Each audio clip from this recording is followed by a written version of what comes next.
All right. So, okay, I'm going to get started. So, welcome to manifestation and microdosing. This is a little masterclass on the introduction of manifestation and microdosing. We're going to learn how to consciously manifest your desires and how to use plant medicine to amplify the process. I'm so excited. Oops, like, how do I do this? Okay. So, I'm Shauna. I'm a postpartum and sobriety doula. Basically, I help moms who struggle like I did. As a kid, I was super sensitive, very emotional, and I was not taught how to manage my emotions. So by the time I was like 15 or 16, I started numbing with alcohol. And then by the time I had my first child, I finally was able to quit drinking. And once I quit drinking, I was like, okay, I still don't know how to manage my emotions. So but I was able to let go of victimhood and finally take responsibility of my life, although I was still in a very toxic relationship the whole time. So I worked tirelessly on myself, researched all the healing modalities. Like I got super, super into it. And I ended up landing back on manifestation because I was always into manifestation, but I like couldn't put it into practice because of all the numbing. And I didn't understand shadow work at the time, of course.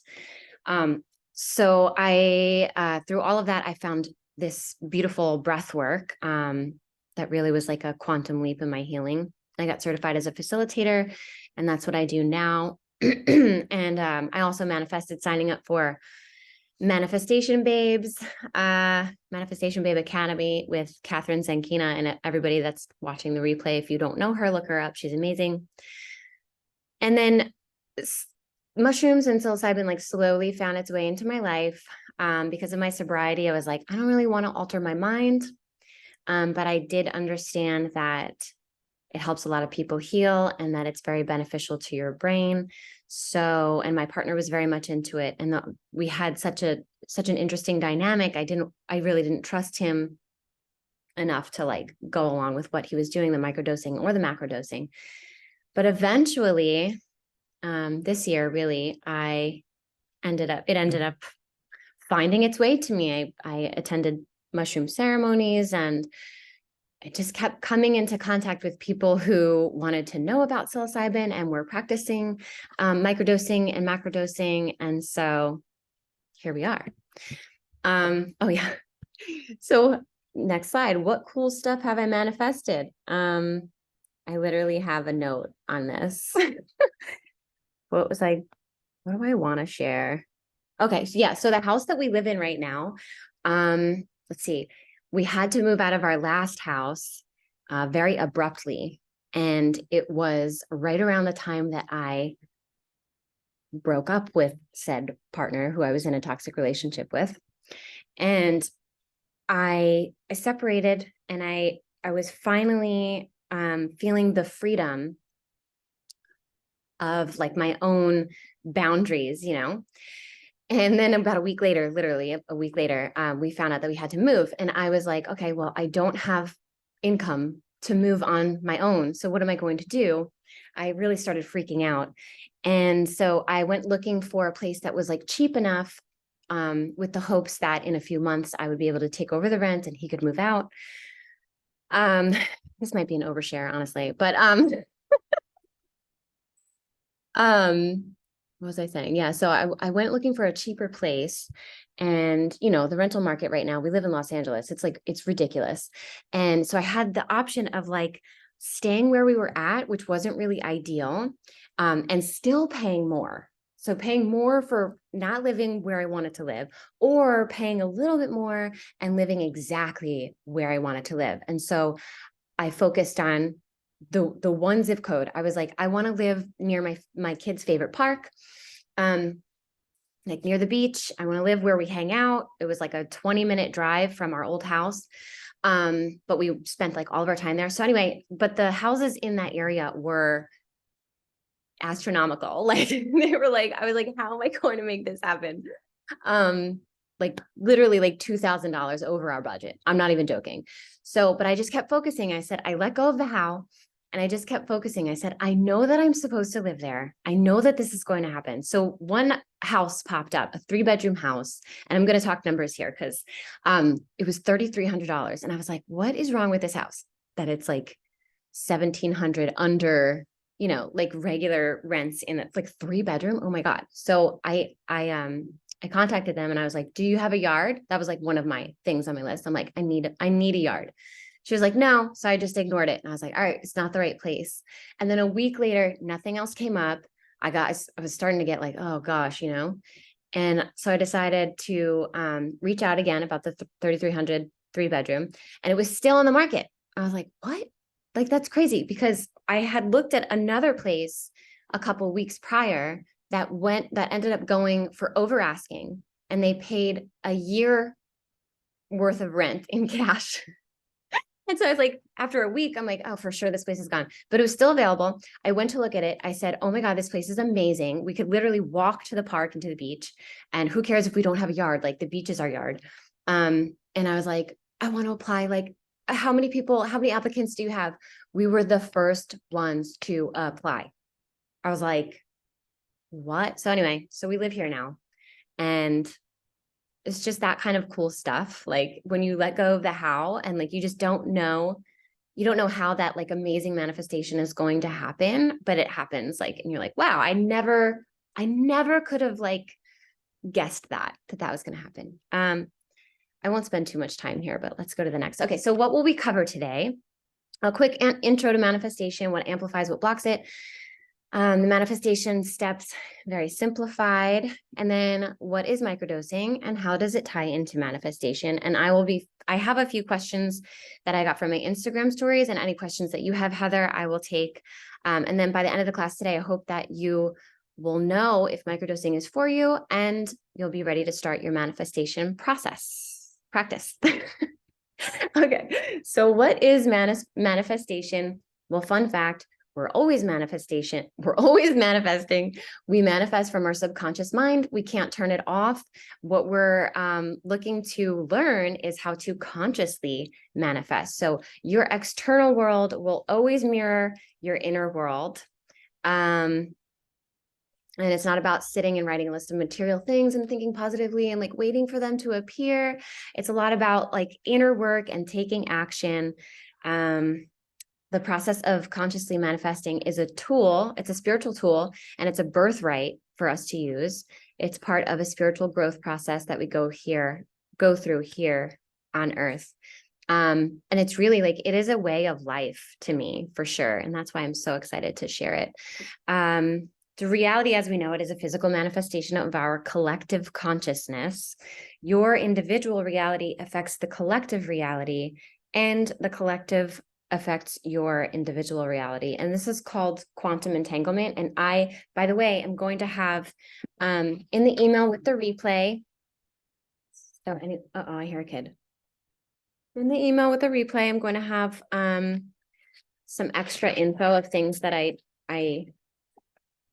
didn't go into detail. So I'm going to actually take a note that quantum entanglement, you'll have a video or an article explaining this, but I just wanted to spend a minute talking about how I have notes that I'm not looking at. So for a long time, I was like into the law of attraction, but I didn't understand why I could have such a beautiful life, or why I should have such a beautiful life. And people like in other countries or, in downtown LA are homeless and starving or whatever, and, living in war-torn countries. And there's really not a lot of good things happening for some people. And I'm like, so who am I to have a good life? Like, that just doesn't seem fair to me. So really for a long time, I think I like just beat myself up, and I was like, like the world is, sorry, I don't want to curse. The world is not that great of a place to be. And if that person doesn't have a beautiful life, then why should I have a beautiful life? But I came to realize that, I want to help people.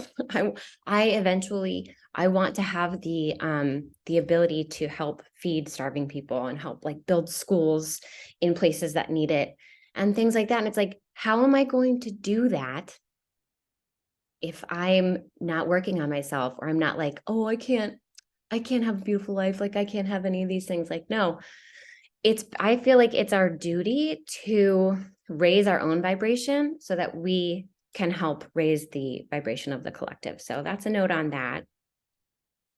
Boom. Okay. So we manifest from our subconscious mind. What does that mean? Because when I first started like really studying manifestation a couple years ago, it was to be magnetic. When I first started following her, she would always talk about like, we manifest from our subconscious. And it took me a while to like really understand, like, okay, so what does that mean? Like, I can't control my subconscious mind. Like, how come I can't manifest from my conscious mind? Like, how does this compute? So your subconscious mind is developed from when you are a newborn to around age 7. It's the most ancient part of us. So it's responsible for our fears, our beliefs, our values. And just a note on our fears, like our subconscious mind, it's the most ancient part of us. It still thinks that we are running from tigers and predators like that. So responsible for our fears, our beliefs, values, intuition, automatic body functions, so circulatory system, digestive system, dreams, shadow self, stored memories, emotions, feelings, automatic thoughts, imagination, your personality. So again, most ancient part of us, it's wired to move away from pain and towards pleasure because it has to keep you safe. And it filters out whatever it deems unnecessary for survival. And I will RAS there is the reticular activating system. And that basically is like, have you ever heard the phrase, where focus goes, energy flows? Is that what it is? So whatever you focus on, whatever your subconscious deems important is what the RAS will show you more of. And so the subconscious mind never rests. So it's responsible for your dreams.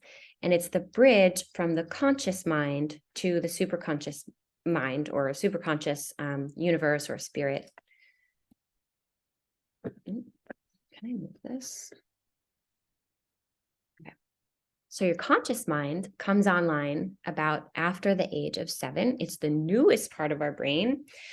It's responsible for analyzing, rationalizing, logical thinking, decision-making, willpower, and doesn't have access to intuition. That's why intuition doesn't really ever make sense. And it rests when it's time to sleep. So you're manifesting from your subconscious mind. It's based on your beliefs. If you don't believe it, you won't see it. It's so, so true. So your subconscious mind is responsible for your beliefs. Your beliefs make up, your behaviors. That's how you show up in life. That's how you take action. So all part of manifestation. Oops, why does this keep, let's do that. Okay, hierarchy of change. This will sound familiar to you, Heather. So most people think that if we change our environment or behaviors, then we gain the capabilities and we see the internal shifts. So the example that Catherine gives is, let's see. Oh, thank you, Heather. The example that Catherine gives is like, New Year's Eve, like people want to change. They sign up for the gym membership and they get the new fitness clothes and they throw out all the junk food. And then they use their willpower to like go to the gym and work out. And how often does that last? Like, how hard is that to do? It's pretty hard because willpower is BS. I censored myself. So we can't just consciously decide like all of a sudden one day to change our brain. So it's actually the opposite. If you make the internal shift, like on the identity level, then you can change your thoughts, your beliefs, and you're able to change your behaviors. And then you will then see the external reality match up. So, so if you focused inward, say like give that same situation of getting the gym membership, if you focused inward and told yourself, like, I am a healthy person, like these are my values as a healthy person, I value exercising, I love to eat healthy, and things like that, setting yourself up for success like that, then of course you're going to go to the gym and exercise and stick with it. Very, very oversimplified, but we're going to move on. Okay, then all of these things, I'm not going to spend too much time here, but all of these things are going to be in an email, so you guys can like further investigate them. So you are so, so powerful. Looking at the placebo effect, I think everyone really kind of knows what that is. Like your mind creates the medicine. The hidden messages in water. Hang on 1 second, I skipped through all of this, all of my notes here. So your thoughts and intentions. So if you haven't heard the hidden messages in water, it's a book and there's also a documentary on it. And Dr. Emoto is actually not the only person who works with water in this way. I'm forgetting the name of someone else that I follow, but I'll put that in the email too.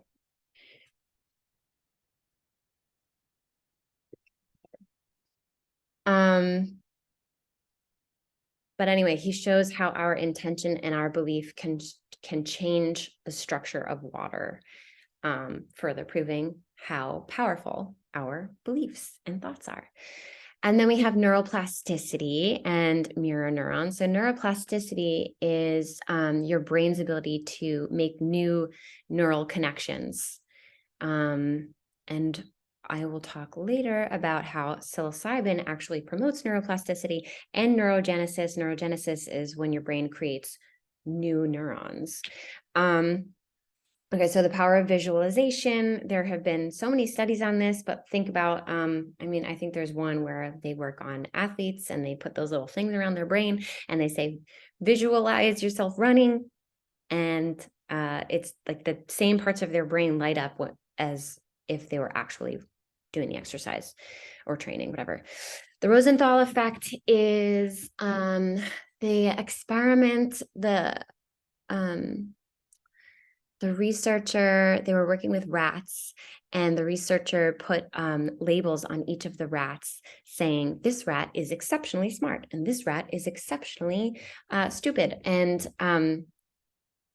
he set out to see how that affected the way that the rats performed, and it had a huge effect on the way the rats are performed. And then the declassified CIA documents, you guys remember when these were released? Like it was like mid, or maybe it was like right after COVID. They were like, hey, look at this. But they talk about like astral projection and how manifestation is basically real. So yeah, so look for the email, or whatever I'm gonna send you guys some information about all of that. All right, so what slide are we on? 11. I'm already like halfway through. Okay, I'm going really fast. If you want to interject anything, Heather, let me know. Or I know you're not going to have any questions about manifestation, but okay, so intuition. Intuition is something that I spent so much time trying to develop and trying to understand seriously for such a long time. And yeah, so it's kind of about trusting yourself. It's an inner knowing. So why is this thing here? Go away. Can I get rid of this? It's like blocking my face. It's annoying me. Okay. So intuition is an inner knowing. It can feel like a ping, a nudge, an impulse, a gut feeling. So funny. I was just driving in the car one day and I had like a feeling. I had just like this ping, this like idea come up that was super random. I said, I should host a class on manifestation and microdosing. And it was funny because I hadn't been like sharing content about this. Like I'm not a manifestation coach. I'm not a microdosing coach, or I wasn't at the time. And so it didn't really make sense, but I was like, this is a great idea. And I started putting the slides together and I was super excited about it. And yeah, so that was like an intuitive hit that I took action on. Yeah, it's your soul communicating to you, and it might feel counterintuitive because again, the conscious mind doesn't really have any access to intuition. So yeah, what does this have to do with manifestation? So your intuition will point you towards inspired action. And inspired action is when we get to let go of the how, which is not our job. Your intuition guides you towards what you desire. What you desire in your heart is destined for you. That's what we're manifesting. So what more can I say about that? I lost my train of thought as I was reading. Sometimes the slide throws me off. We can move on. How to develop your intuition. I wonder if this records like how often I'm moving my little face around. Okay. So live in the now, slow down, meditate, practice finding stillness. Really, it's like, I feel like it's all about like listening to yourself, which I know for a lot of people is like really hard. For me, it was very, very hard to trust myself. It's been a long journey. And I think parenting really, really helped. I think when you become a parent, like part of your intuition just like clicks on because we're connected to this other being. And it's like we have that special bond, like our brains are literally like connected to this. So yeah, so when I stopped drinking, became a parent, my intuition kind of like started developing. So connect with your body because your intuition is in your body also through meditation, breath work, dance, intuitive movement, creating things, painting, whatever. Yeah, intuition lives in your body. Those are those gut feelings. Do something creative, like I just said, painting or whatever art you're into, and start listening. Take a leap of faith and trust yourself, and then tune into any synchronicities. I see angel numbers all the time, and I feel like it helps guide me. It really helps guide me. And keep a dream journal. I don't do this one. I would love to do this one, but I sleep with my kids and they wake me up in the morning, and it is like being shot out of a cannon.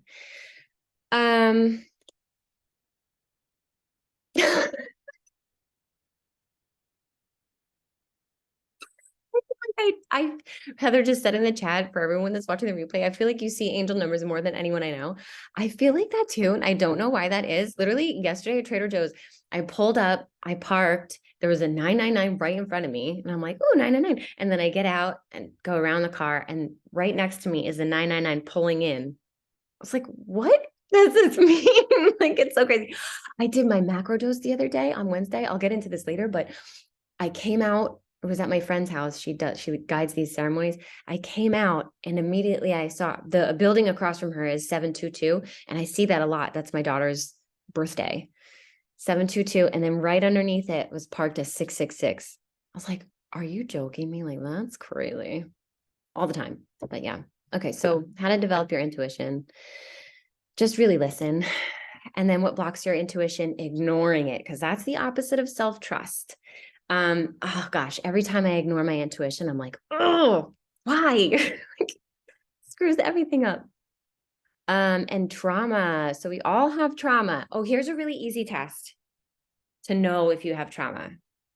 Ask yourself, are you a human? If you are, then you have trauma. So yeah, it blocks our intuition because trauma, oh, I spelled that wrong, causes us to disassociate from the body. There's also a lack of self-trust there. Clutter, that's just like an energetic thing, like clutter in your mind, clutter in your space. This is the cleanest room in the house right now. I'm very happy to be here. I'm like, look at my, wow, I have art.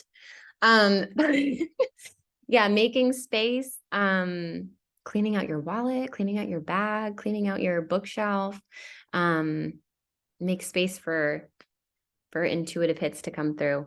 And then lack of sleep, malnutrition, things like that, alcohol, like eating packaged processed foods, alcohol, basically I call alcohol poison, sorry, but poisoning yourself is definitely going to block your intuition. I'm such a jerk. Okay, so here we are, the manifestation process. And I have like, it's just very, very simple. I was very proud of the images on this slide. I'm not gonna lie. I thought it was very pretty. Okay, so the manifestation process, step by step, very oversimplified. So create your vision, get clear on what you want. Get clear on what you want. So make sure it's not what your mom would want for you or what your ego wants or what you think that you should have. Get clear on like what the heck it is that you are desiring in your heart of hearts. And then step 2 is releasing limiting beliefs. Like just notice what beliefs come up around your desires. Like, oh, like I have to work hard to get that, or, I can't have that amount of money because I wasn't born into money. I can't have that car because my neighbor doesn't have that car. My neighbor has a really, I was going to curse again. Sorry. I'm trying to be, okay. And then, okay. So release limiting beliefs and replace them with ones that serve your vision. Wow. Yeah, I could expand this so much, but for the sake of like this short class, I'm just going to stick to this. But step 3, release the how and lean into faith. And that is like when you're going to listen to your intuition and allow yourself to be guided. And then step 4, embody the version of yourself who already has it by operating from their belief system and taking inspired action. And like every step of this, I'm like, microdosing helps with that. Microdosing helps with that. Microdosing helps with that. So, microdosing, tiny dose, big impact. Very quick history. So I think we all know that indigenous cultures use plant medicine since like the beginning of forever. I literally put since forever. In the 1950s, around that time, there were healing centers in the US where people were treated with psychedelics at a very high success rate. And then the war on drugs happened. And to this day, psilocybin is still considered a Schedule I drug by the FDA in America. And I know that it's different around the country. And I know also, I think Colorado just legalized it. But yeah, at a federal level, it's a Schedule I, which is, if you don't know, it's the absolute worst type of drug you can have, which is so ridiculous because it's non-addictive and no one has ever died from it. People have died with hallucinogenics or psilocybin in their system, but they've never died from, I might be wrong. No, I'm not wrong. just thinking about something James Fadman said, but anyway. Yeah, so still considered a Schedule I drug, kind of ridiculous. So what is microdosing? Move my head around again because I'm blocking it. So it's a small enough dose of a hallucinogenic drug or substance, which is below the threshold of a psychedelic experience. So you are not going to be having any kind of visuals or audio hallucinations or anything like that. It should, if anything, it should feel like taking a cup of coffee. Like maybe you'll have a little bit of pep in your step. Maybe you'll have increased focus and creativity. But you shouldn't feel high. If you do feel high, you're taking too much. So it's taken a few times a week, never consecutive days for too long. It will lose like its potency. It will just stop doing what it's supposed to do.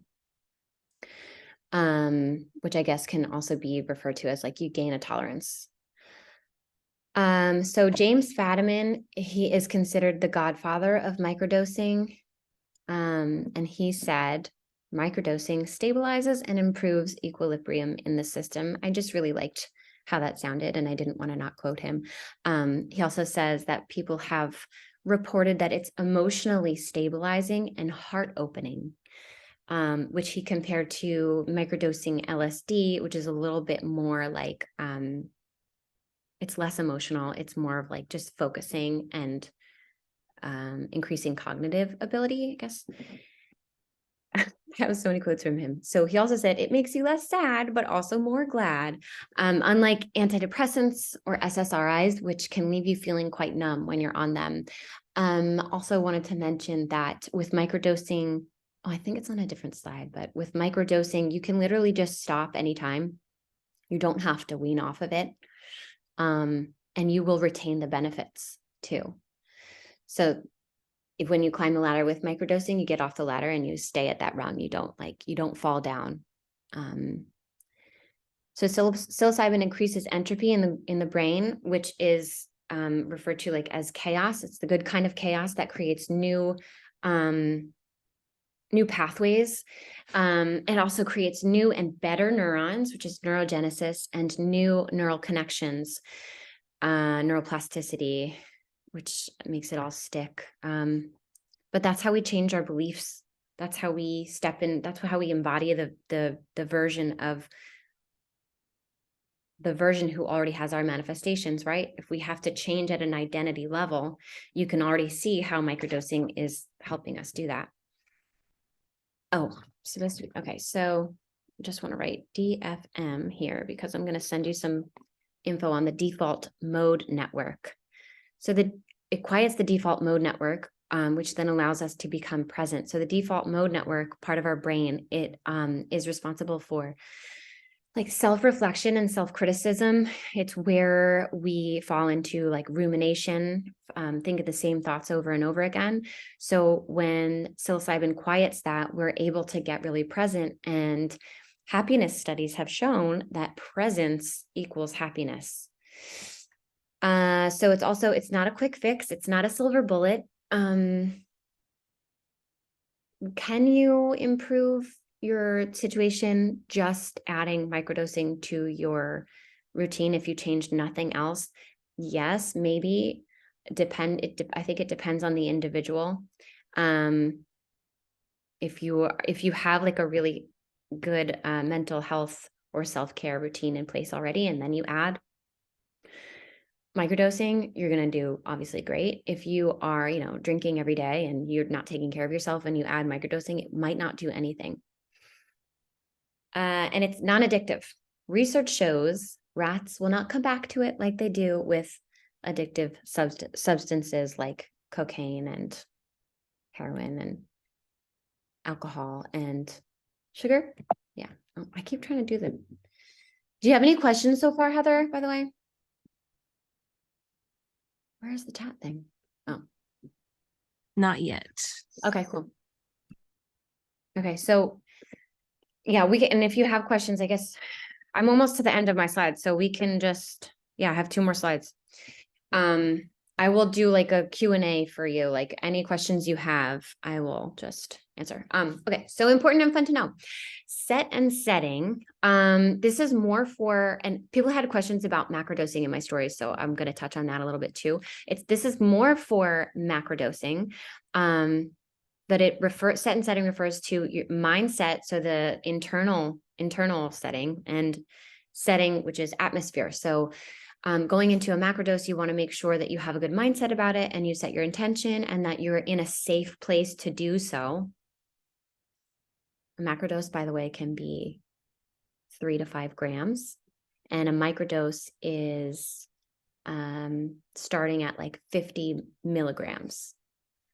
So I'm bad at math, but it's definitely a very small fraction of what you should be doing during a macrodose. So people have reported that microdosing psilocybin is emotionally stabilizing. Oh, I already said that. And heart opening. James Fadiman said that makes you, I'm repeating things from the last slide. It makes you less sad, but I'm also more glad. Most pharmaceuticals work. Yeah, they work while you're on them. And then once you get off them, the results just like subside, and maybe sometimes you're even worse afterwards. So, and they have terrible side effects, right? So with microdosing, you accumulate benefits. You retain the benefits without having to stay on the medicine for the rest of your life. And there are no side effects. There are no long-lasting side effects at all. Like, it's not going to make you gain weight. It's not going to make you more depressed. And then the stoned ape theory. This is from a book by Terence McKenna. It's his theory that cavemen found mushrooms, basically, and that's how we developed language. Yeah, I can't really explain it more than that because I don't want to like butcher it and I don't want to say the wrong thing, but there's a really cool article on it, so I'll send that in email. And yeah, so how to start: go slow, start low, and take time off. Just check the chat. Yes, very interesting. So go slow, start low, and take time off. 50 milligrams is a great place to start. Always make sure you test it out in a safe setting and buy from a safe source for sure. I've heard a few, not horror stories, I don't want to say, but like kind of maybe in retrospect, funny stories about, oh, my doctor gave me a microdose and it was not a microdose. And I had a very interesting dinner. So, so you really want to go to somebody who is very responsible and knows what they're doing. And it is recommended that you, I want to say pulverize, but like grind up the mushrooms like very, very fine, because part of the mushroom might pack a way bigger punch than another part of the mushroom. So you have to grind it up really evenly and weigh it out very meticulously to make sure you're getting the right amount. And yeah, I recommend starting off the lowest dose you can. So yeah, I talked about set and setting with a macrodose. And if you are taking a microdose and it's too much for you, then set and setting again is going to be really important. If I have taken a microdose that was too strong for me, and it gives me a little anxiety. I'm like, oh, I can't handle this right now, because it's not what it's meant. Now you're high and you're like, okay, well, I didn't mean to be high and I have to live my life now. So it could be anxiety inducing.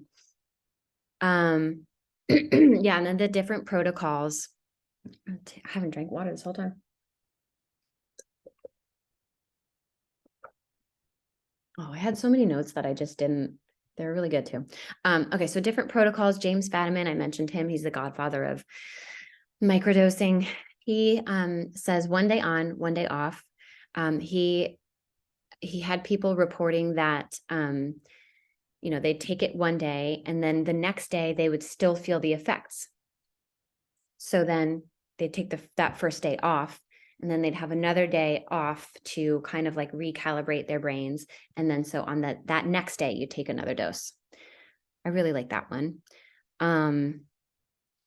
And then people talk about like, well, for people who are like PTSD or very depressed, like sometimes they don't have time to have those days off. So they want to stay on it. So Paul Stamets says 5 days on, 2 days off, or 4 days on, 3 days off. Paul Stamets also, he's kind of famous for the Stamets stack, which is the psilocybin, lion's mane, and niacin. The lion's mane, I believe it helps calm you. It also aids in neurogenesis. And then the niacin, which I think is B3, it's a B vitamin. What it does is like it flushes your system. And so I think the idea is that like it pushes the psilocybin and like makes it work better. And then the Microdosing Institute recommends 1 day on and 1 day off. Oh, okay. Oh, and then Q&A. So that's what I got. Let me see. So let me just check my notes. But if you have any questions coming through right now, you can just pop off. You can just unmute yourself and we can have a conversation. Okay, sweet. Yeah, I couldn't remember. Did you say that you did the what's his name, Fadiman? That was that your routine, 1 day on, 1 day off, or 2 days off? I mean, Okay, what? so what I love that one, but what I mostly do is I go by intuition. And so some days I will take 2 days off. Sometimes I'll do it 2 days in a row. It kind of just, and I'm also, we have a microdosing company, so I'm a little bit of a guinea pig. And oh, that's another good point, is that every strain of mushrooms does a different thing. They have all different types of properties. And I found that so many people didn't know that. They just thought like psilocybin was psilocybin. But yeah, it is just, if you think about like, pot, like you have your indicas and your sativas, and like they make you feel different, they make you act different. So it's the same with psilocybin. And I just find it all so fascinating. Yeah. We have one that like really evokes a very calm energy, and so much empathy and compassion, like with it being such a small dose. Yeah, That it's sounds really so wonderful. And then we have another one that I just tried, and I'm like, I get so motivated to clean the house. I'm like, what is like the modern day? Like, wait, I yeah. don't, I don't know. You know what I mean? Like, I know what you're gonna. It's the I'm like the modern, like the 1950s housewife, like take that medicine from the doctor. I'm like, okay, time to clean. yeah. I was like, is this real life right now? That one Mhm. was very strong. Yeah. Wow. But yeah, they all do such Have you different. tried the Stammet stack? I haven't tried it yet. I have those. I haven't had because I'm a busy mom of two toddlers and I'm always with Yeah, them. I represent the part of the a population that is incredibly, incredibly, incredibly sensitive. And so I'm like, okay, like I have to pick a day where my kids are away or something where I'm going to try the Stammet stack. Because even though it's only point one of the psilocybin, like I'm a little bit nervous that the niacin is going to make it stronger. Um, and totally. That's why I was asking. I'm like, have you yeah, tried that? Because I I've just want to do it because I feel like niacin is like really good for you. yeah, Um, yeah, so I've had niacin just by itself, and I was like, bah! I had the last time I had it, I was like heavily drinking. And I know that when you're drinking, like your system is so depleted of niacin, I think. So the flush is, yeah, you get a niacin flush. And it So was, that might be a good option for someone that's trying to not drink. Is like the stack. I wonder. Just, yeah, I'm just yeah, curious. Yeah, it was just a thought. um, totally. Totally. um, I love that. Do you feel like open to sharing about what your company that you guys are like? Are you guys actually putting making capsules or Yes. amazing? Yeah. Yeah, I know it's like, I'm like, so FDA says it's Schedule 1. Like, I don't know. I mean, I know it's the next thing to be legalized for sure, like in California, especially maybe. Yeah. Maybe in 2025. But yeah, we're very close with the growers. Okay. They're right here in California. It's not anything like, you know, we are what is the word? Like there's no like bad treatment of workers or anything. All of mushroom growing is done inside. Um uh it's not like hard hands-on work, but yeah, but we're really close with the growers, and they grow with love. And so we're able to try out all different kinds of strains. The one that I mentioned that brings a lot of peace and compassion actually wasn't recommended for microdosing. Like, not that it's not recommended for microdosing, but we thought that that was like a very strong, very spiritual strain that should only be taken for macrodoses. And we were like, oh, let's just try it. And and so I went on a hike, doing it at point two, which is 200 milligrams. Right here on the screen says 50 milligrams is like the smallest. So so I took 200 milligrams of that on a hike, and it was so wonderful. No visuals whatsoever, no like hallucinations, but I was just like, I feel incredible. So Yeah. yeah, so it's really fun. So we get to capsulize whatever strains at whatever doses, pretty much. I think the max dose that we do is 200 milligrams. And yeah, what else to be said about What that? did you say the microdose was again? Sorry. What did I say the microdose was?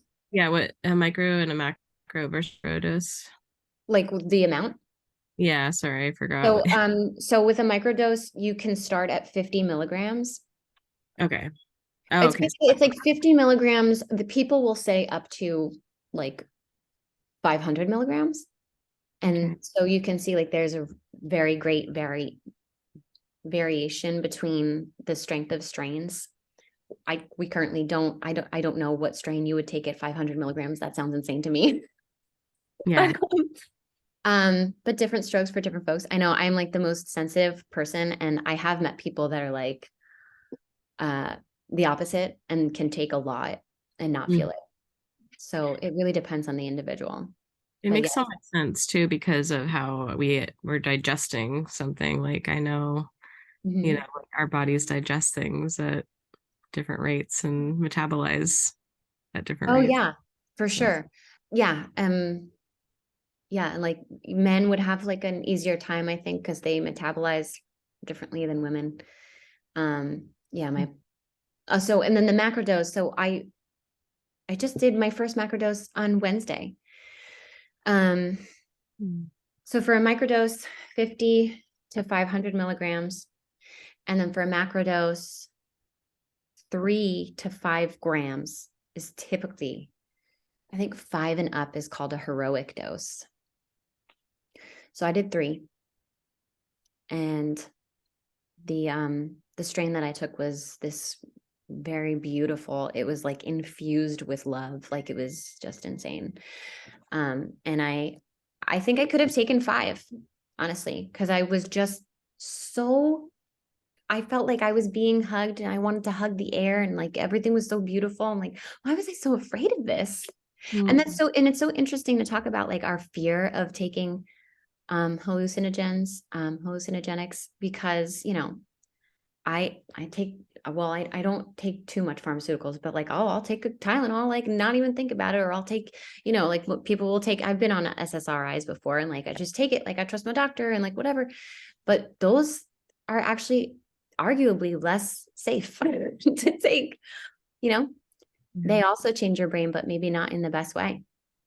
Um, and can leave you more depressed. And And with SSRIs, I mean, obviously I'm not a doctor, but people have to keep like changing the different SSRIs that they take over the years, yeah, especially if you're on them for years and years, because your body adapts to them and then you go back to having mood swings. And yeah, yeah, I yeah, think I think that, yeah. Anyway, I'm really curious about getting started with this. So, but yeah. yeah, my tuition says to do the Fatamin one. So, but Yeah, and definitely to start, I would not say like start by like microdosing yourself 5 days in a row, like for sure not. Just try it once and like really feel how your body feels and how your brain feels. And I always recommend too, like the your first day microdosing, like take a hike or like make sure you can be outside. And if you ever take a microdose that is a little bit too heavy, just go outside and you'll feel better. Mhm. Um, I honestly feel like that's part of psilocybin, is it like reconnects you to your truest self, which I think is so connected to nature, it's like all, so you just go outside and put your feet in the grass and you feel like immediately better. Um, Mm. so I had some questions that I forgot about. Dude, I have so many notes that I was just like forgot about. Everyone is home, by the way, and everyone is sick. Uh, so and I want I another manifestation of mine, like from last year, is there's a co-work space 5 minutes from here, actually, which is just another 5 minutes from my kid's school, but it's closed today. So because I was gonna go there this morning, I'm like, because Adrian was gonna take the kids to the park, so I could do this. But anyway, so I had some questions on macrodosing for depression. And yeah, I don't know what I'm gonna send some info about that too. I think some of what I've shared already kind of like addresses that, because if you are creating new and better neurons and new neural pathways, like for sure your depression will improve. And not so many studies have been done on this, but there are more and more studies in the past 10 years. In the past 10 years, there have been a lot, and it's mostly on depression and PTSD. And people have reported that, yeah, their depression is gone after microdosing. Sorry, that person asked about macrodosing. So what I will say about macrodosing is it's definitely has some of the same benefits, but of course, when you macrodose, you're only doing it, it's like a one-off. And maybe you can do this once a month. And people absolutely use this for therapy. People even like in therapy, I mean. But it's just different, I guess. If you do one macrodose, you might not lift your depression in one session. Although, and it's always based on the individual. And, I have a friend who did 1 gram. She's a mom friend of mine, and she was very, very stressed out, like really stressed and depressed and anxious. And she did 1 gram of mushrooms by herself, which I think is so brave. And she said, I'm better. I was like, wow, that's amazing. So you never know. But I think, yeah, if you want to try a macrodose and then add in some microdosing and some healthy, you know, like some mental health and self-care routines like journaling and breath work and movement for sure is super important. But just like an SSRI, I think a microdose helps a depressed person in doing those things. Because I remember I was at that point after I had Rose and I quit drinking. I was like, I want to make these better choices for myself, but I don't have the motivation. I don't have the will. And I did actually at that point go on an SSRI to help me gain the will. And I was on it for about 6 months. And while I was on it, I, added in exercise and healthier eating, and I definitely came out a better person. And I think we can do that with microdosing for sure. And then, someone else asked, are the effects temporary? And I already answered that actually. So yeah, the effects from microdosing are, you retain the benefits from microdosing.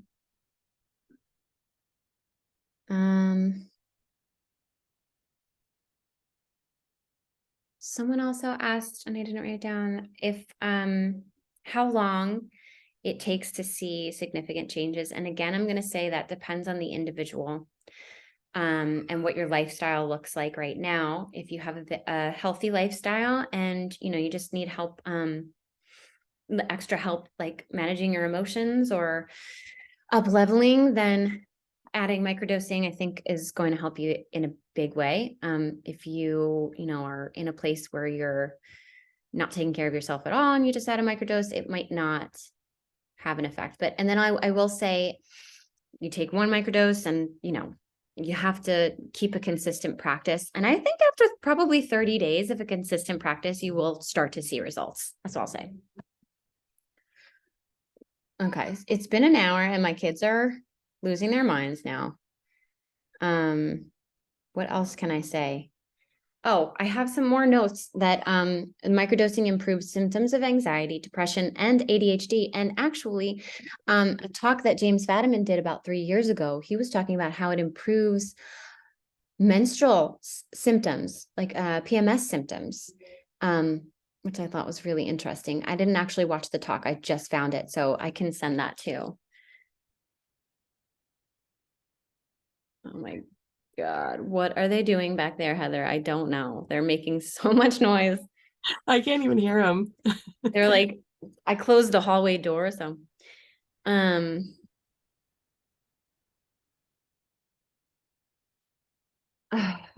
me mute 1 second and I'll how do I mute?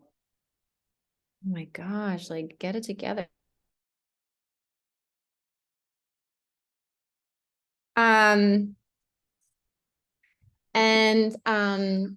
And it can also induce a flow state and aid lateral thinking and enhance empathy. I said a little bit of that before, but I just found that so interesting. Like that, I heard that like people in Silicon Valley will like microdose to like help them, do their engineering and their creative stuff and like their app building like easier and more focused. And so, okay, so I hope that I have explained how this was like my goal was to explain how microdosing and manifestation go together like peanut butter and jelly. Because let me see, like, how do you show up as the higher version of yourself? Like, how do you embody it? You have to change your behavior and your thoughts. You have to become a new person, and mushrooms help you do that through neurogenesis and neuroplasticity. And I was going to say, okay, so when you're microdosing, you want to have a routine that supports your microdosing. So the journaling and the shadow work and all of that. And that is manifestation. That is also the work that supports manifestation. I love that. So I love it. All right. I think we can close here because Robin needs me. But if you have any more lingering questions, let me know. Oh my God, he's really losing his mind. Did I ever quick? Oh yeah, I did. I am recording. Oh God. Okay. Okay, Real. he's feeling mommy now. Thank Yeah. you so much, Heather, for showing up. I really like enjoy hanging out with you so much. I And do too. Hanging and out with thanks to everyone on the replay. Let's see. You can find me on Instagram at divine.mothering. If you have any questions, you should receive an email with some more info. And yeah, any more questions, just reach out to me. I'm gonna I'm gonna stop recording right now. Stop video? No.